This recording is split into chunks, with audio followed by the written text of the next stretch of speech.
Welcome to Friar Territory on the Foul Territory Network. I am Marty Caswell, and that is Heath Bell. Excuse me if I sound more discombobulated than normal. Right now, it's the GM meetings in Scottsdale. So half the teams have their GMs, their baseball ops people here, their managers here, including Craig Stammen, who's to my left, and AJ Preller. So Heath Bell, any questions? I just shout out to Craig Stammen. Please let me know. I will do it on your behalf. If he needs a coach, call me up. That's about it. You're good to go. You're ready to go. Yeah, I'm ready to help the Padres win a World Series. Awesome. Hey, today was my first day at Peoria, and Heath, I know you were there a couple weeks ago for fantasy camp. I didn't realize how many things have changed. They put artificial turf almost the entire area. They reduced the number of pitching mounds right in that bullpen area from 6 to 4, and lo and behold, they've added flat screen TVs to the area. Where was this technology when you were pitching for the Padres?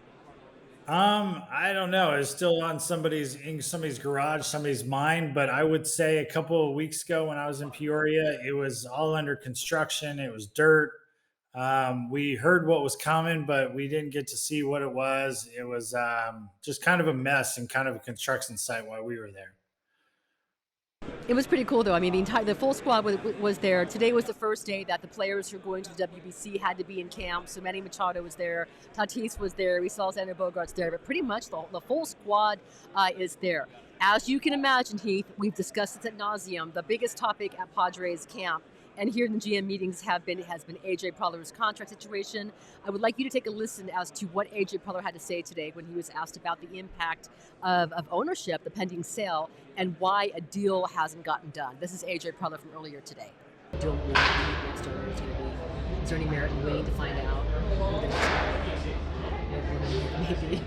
Yeah, no, I mean, I think again, I think that's definitely been an element that's a little bit different. Obviously, when you you have your direct boss is somebody that is going to be here, so that's probably something for myself that's at least it's kind of just a different element that's been added to the whole conversation.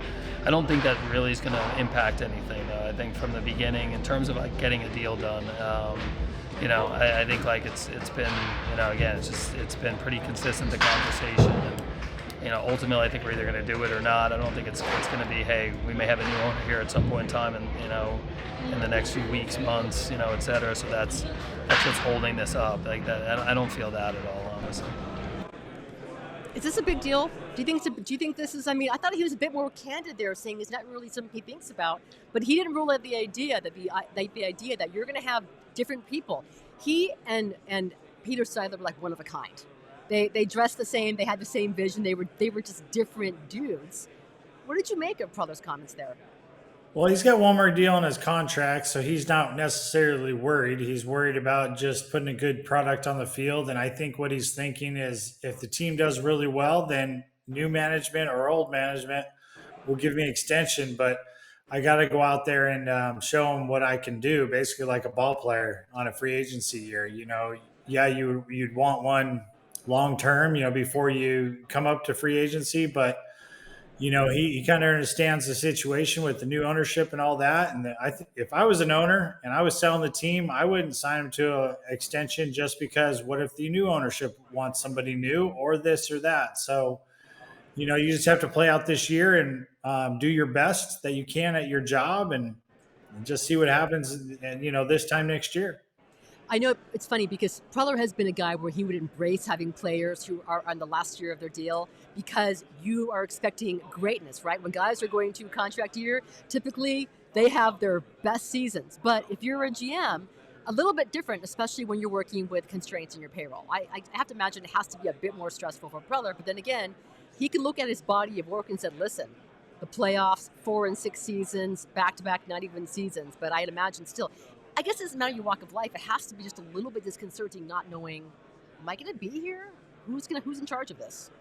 Well, I mean, some people do that, and some people, like I think AJ in the situation understands the situation, but also, he's done a lot of good, but he's also not, he's done a lot of bad where, every year he trades off the farm system, and the farm system has gotten particularly worse every year. So it's, what can you do with not a huge amount of money Right. and a farm system? Can your guys go out there and produce? Can you figure something out certain deals and this and that? Can you get short deals? Can you do this? Can you work with players? Do people want to come here?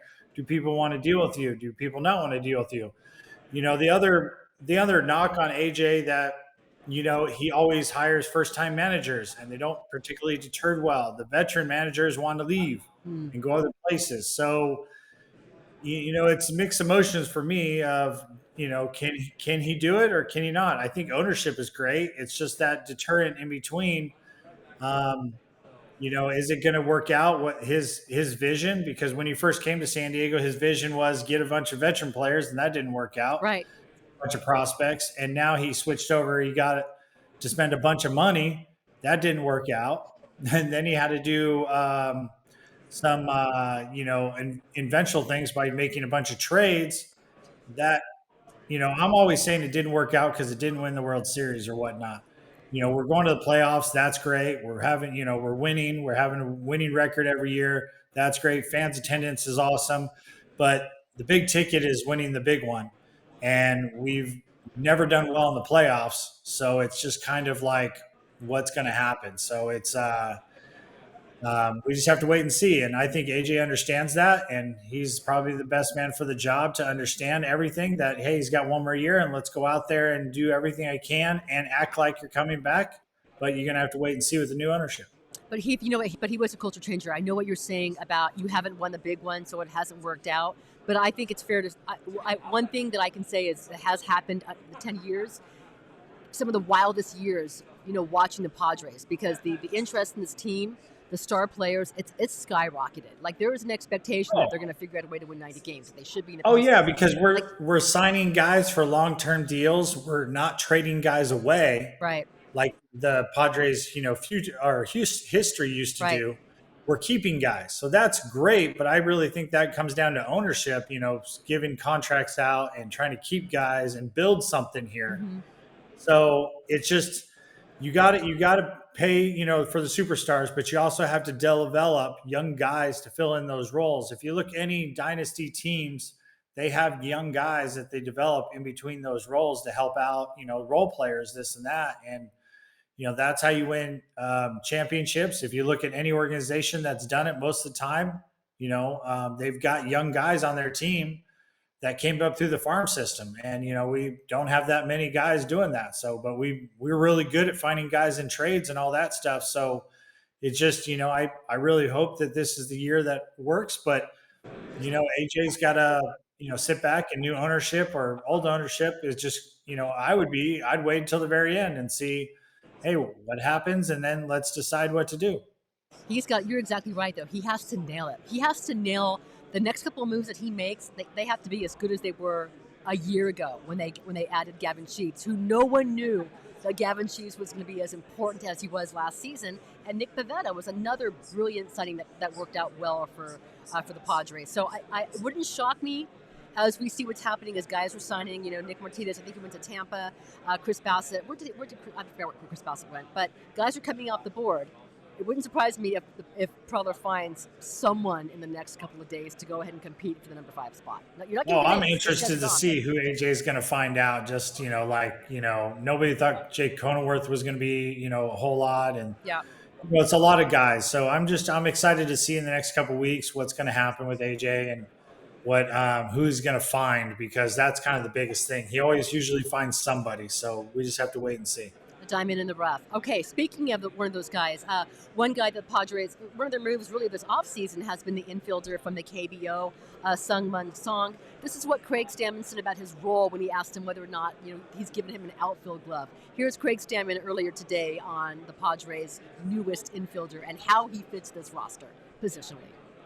What's the Manny relationship like when you guys were teammates, and what is it now that you're in this first? All right, that's the wrong one. What will Sung-Mun in the outfield look like this spring? Like how much work might he get out there? That's a good question. I think the first step is just getting him an outfielder's glove. Hopefully he bought one, or maybe he can borrow somebody's, and just see what it looks like when he's going after a pop-up from a machine. And then try to coach him up on it a little bit, see if it improves, and then when we feel comfortable with him doing stuff in practice, then we'll put him in a game and see how that looks. Obviously left field here in Peoria is kind of a tough spot with the sun and the glare and the high skies in Arizona. So if he can perform well here in Arizona, feel good about him in Petco Park and any of the other major league stadiums. Is the best case scenario he's an extra outfielder in 2026? Yeah, I think best case scenario, he's like our Swiss Army knife that can play everywhere and anywhere. And I think the coolest thing about him is that he's been open to that, one, and wants to do it. You know, feels like that's a strategic role that he can be placed in, a spot on the team, and a good way for him to be integrated into Major League Baseball and integrated into the San Diego Padres. So having guys that are team-oriented, willing to do anything for the sake of us being a great team, like he's already... So get him a glove and coach him up. I'm not sure how I'm feeling about that.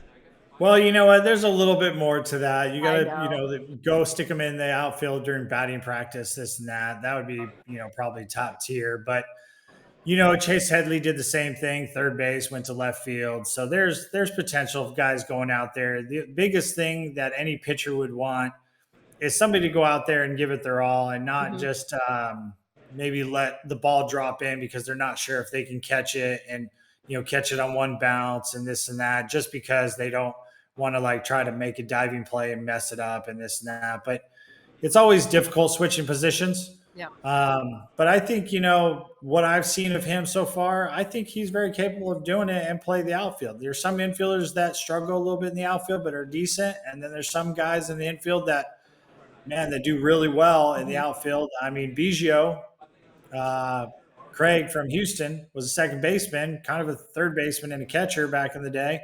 And they stuck him in center field and did great. So it's just a matter of time to see what happens. But I think he's got the talent enough to, play some outfield and, just be just fine out there and not hurt the team. How good do you think this Padres defense is right now?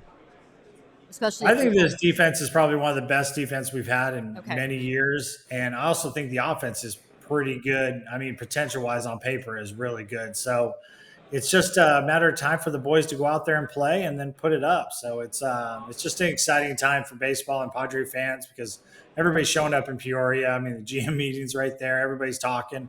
Everybody's in full unity. Everybody's getting excited. The true test is when March comes and when you're kind of in the middle of the games before the season starts, how guys react. Speaking of March games, the WBC is right around the corner. When we come back from this break, I do want to ask you about Mason Miller. I know Craig Stammen and both AJ Preller were asked ad nauseum today about concerns over Mason Miller. I mean, you're hoping that all your guys come back healthy, but especially the guy they anointed as the official closer going forward, Mason Miller. We'll get that right when we come back. Hey, sometimes we do a little game on Foul Territory called Role Play. It's not what you think. We're just picking up our phones and we're talking as if we're somebody in baseball. But if you'd like that phone to be a little bit cheaper for making phone calls, who should you call, Kratz? Mint Mobile, because you get all the same speed with a tiny little price. Same coverage, tiny price.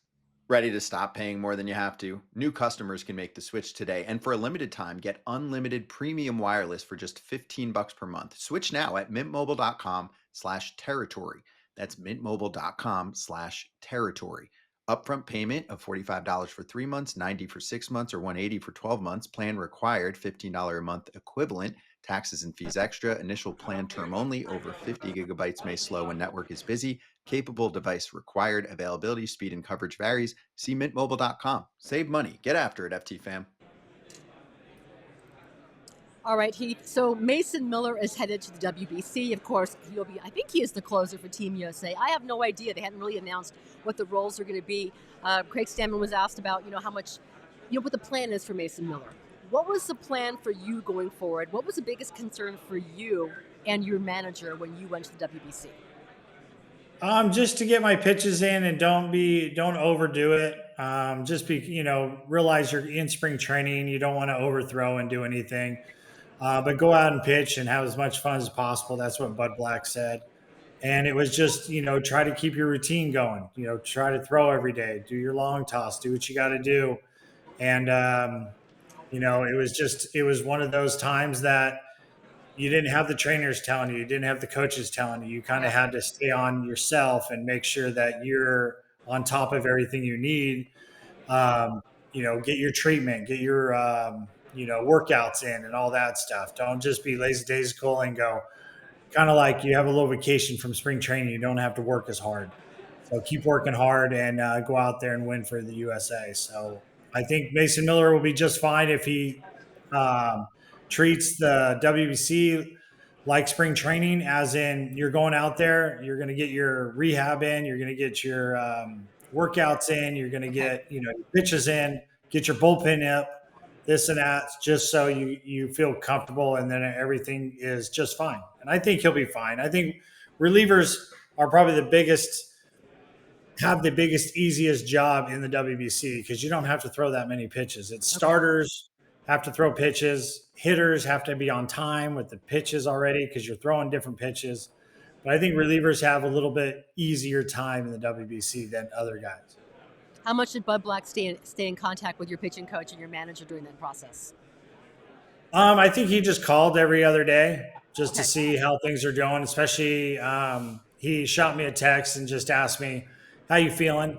Is everything good?" "Yep, everything feels good. I feel everything's normal." So I think Craig should do the same and just kind of like watch him how he does, ask him how he feels the next day, and hopefully Mason Miller will be very honest. I really believe, and I've said this all past year, and you'll hear it this year. If coaches and players can be honest with each other, you'll actually play more, you'll do better, and there won't be any hidden things behind there. Because if you're like, "Hey, I'm a little sore, I just need an extra day," then all of a sudden you're shut down for 4 days. So where if you're like, "No, I feel better now. I was just trying to be honest with you. Maybe I slept wrong or this and that, but I'm ready to go the second or third day." And the coach is like, "No, I know better." You guys just be honest with each other. And because only person that really knows your body is yourself. And as long as Craig and Mason Miller is fine, or like be honest with each other, I think you're just fine. But everybody's got to build that relationship and be honest. And unfortunately, I've had some coaches in the past that weren't very honest, and so they took my honesty and kind of ran with it, and it wasn't good. Got it. Speaking of players going to the WBC, I think Manny Machado is going to be the team captain for the Dominican team. He showed up today. He looks great. Hopefully we'll hear from him tomorrow. I asked Craig Stammen about the relationship, what the relationship was like with Manny Machado when they were teammates, and what it's like now. This is what Craig Stammen had to say earlier today. What's the Manny relationship like when you guys were teammates, and what is it now that you're in this first 2 seasons together? We were really good friends. We played a lot of cards on every single plane ride together. So I think that's how we kind of built our friendship, is just spending time together as players. I respected him immensely for what he's accomplished as a baseball player, how he plays the game. He respected me for being a little white grinder, that goes out there and does the best things that he can on the mound and with lack of talent. But, I think I saw him today. The hug that he gave me felt like we're best buddies, but I know you're the manager kind of thing. and we're able to laugh about that and joke about that. He was giving me crap for walking into the locker room. He's like, "Your office is over there, buddy." So, but, I think it'll be fun because we can partner together. And we can accomplish what we both want to accomplish together. What we tried to accomplish as players, and you could say we failed at. We accomplished a lot as players, but we didn't reach that ultimate goal. How can we reach that together, in me with a different role, him with a similar role, but as a veteran player that's a leader in the clubhouse. I think it'll be a lot of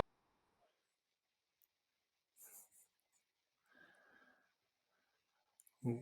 Well, I think how big a deal?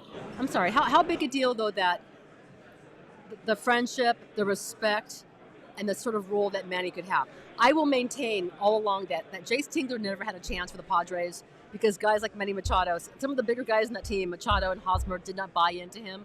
But there has been an instant, organic respect for Craig Stammen, dating back to teammates and now as his manager.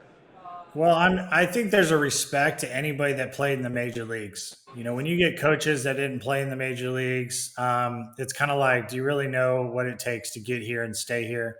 Craig understands that. Manny understands that. I think he's ahead of the game for most managers that we've had, of the relationship and with other players and the respect to other players. The question that everybody should be on anybody's mind is, when something doesn't go right and Craig has to basically put his foot down, kind of like a parent, like a boss, how is he going to react then? Is he gonna react? "Oh, okay, I understand. I appreciate it. I need to do that. Or, dude, come on, you're my buddy. I don't, you can let this slide this time or that time, this and that. That's the only part that I worry about. Just do you have that respect when things go wrong? But I will say, Craig's definitely got a step up from every other manager we've had because he's played in the big leagues. And they were teammates in the big leagues because you understand what it takes to be here and to play, 10 plus years, even if you're a grinder, like he said, or if you have, Hall of Fame talent like Machado. It's just, when you're in leadership roles, everything's great until, something hits the fan and all of a sudden you got to, step up. You got to be the boss. You don't like being the boss, but you have to be because you're in that leadership role. But I will definitely say, he's a step above everybody right now because we have that relationship as teammates and all that. So I think it'll be fine. It's just as soon as you get that one time that you have to be the manager and say, hey, look, I'm in charge. How's Manny going to take it? How's Craig going to, give it? That's really the only thing he's got to, take a step past. He knows everything else. He knows how to coach. He knows the situations in the bullpen. He knows the game like we all do on the playing field. And he's got to step above every other manager. Even if you manage in the minor leagues for a long time and you get called up, if you've never played in the big leagues, you just don't understand that. And Craig's ahead of the game and all that aspect. It's just since he's never had to be the boss and the bad guy, sometimes coaches have to be the bad guy. Like right now in spring training, he's going to get a taste of who he's going to send down, in a couple weeks. How is he going to give that? Because I was with the New York Mets with Willie Randolph, and he wasn't very good at doing that. And he kind of lost the clubhouse a couple years later, even though he's a great guy. And when he was a coach with the Yankees, and we had some players that were players, said, man, power went to his head. It just when all of a sudden you have that power, at first everything's great, but then all of a sudden it slowly either eats you away and that controls you, or you know how to control it and you're still a great guy. That's fascinating. No, I know that the Craig Stammen that we're getting, in the press conference setting, he's nailing it. He's very, very candid and open and honest, and he doesn't talk in circles. He has a clear message, and the players I'm talking to, it seems to resonate with them. Your whole point about, I may not like your message, but I want the honesty. I think that's kind of been the MO for Craig Stammen. And like I said, it's just things he's going to have to learn to do. I mean, every coach goes down and has to tell in the minor leagues or the big leagues, kid, you're going down. Sorry. It's just the way things are. I mean, how do you address it? How can you tell somebody that he's not playing because he's not doing well, especially when you're good friends with him? It's hard to do. Heath, Craig Stammen, and AJ Preller, they have to speak for an hour press conference. I'm out of questions. If you want to give me a question, I will pass it on to them on your behalf, and I will play it back on next week's show with you. Go ahead. I'm going to give me one question for either or both. I don't think I really have anything for AJ right offhand, but let's say Craig. Yeah. Ask him, since you're a reliever, as you're the first reliever manager out there, do you think you have an insight of, managing the bullpen than like, say, a manager that was a catcher or, infielder, this and that? Because, I would ask some question like that because I personally think that, because I think I'd be a good manager at some level because I've done it a lot. And I'm like, the way the game has changed, I'm literally thinking, they should have relievers as managers because they know how to dictate when the starter should come out of the game and how to manage the bullpen. That's really what managers do nowadays. So that's why I'm so excited that Craig got the job, because it's kind of what I thought would be really good. And if Craig does really well, that I really think he will, then it's like everything I've been saying for the last couple of years is true. Like, you should have a bullpen guy as a manager. So therefore he knows really how to manage the bullpen, because that's what the game is now with the managing. So Are you saying he's a trailblazer for relievers? Are you saying he's going to open the door for Heath Bell? Is that who Craig Stammen is? Because that's I think he's going to open the door for pitchers and relievers that know the game for us to start coaching and managing, because it's hard for relievers to do it because they're always like, well, you're never in the dugout. You're always out in the bullpen. It's like, we watch the game. We see everything from the outside in. And, we see and we hear what everybody says and everybody talks because we're kind of the fly on the wall. Yeah. And the way the game is dictated now, where you kind of, the starter goes, 5 or 6, and then you have to really manage bullpen. You have to manage pitchers' arms. What better to do it than the next pitcher? All right, Heath, I'm going to bail right now to ask him that question. I will give you your answer on next week's episode of Friar Territory. That is Heath Bell. I am Marty Caswell on the Foul Territory Network. Thank you so much for watching. Have a great week. We will talk to you very soon. See you later. Yeah.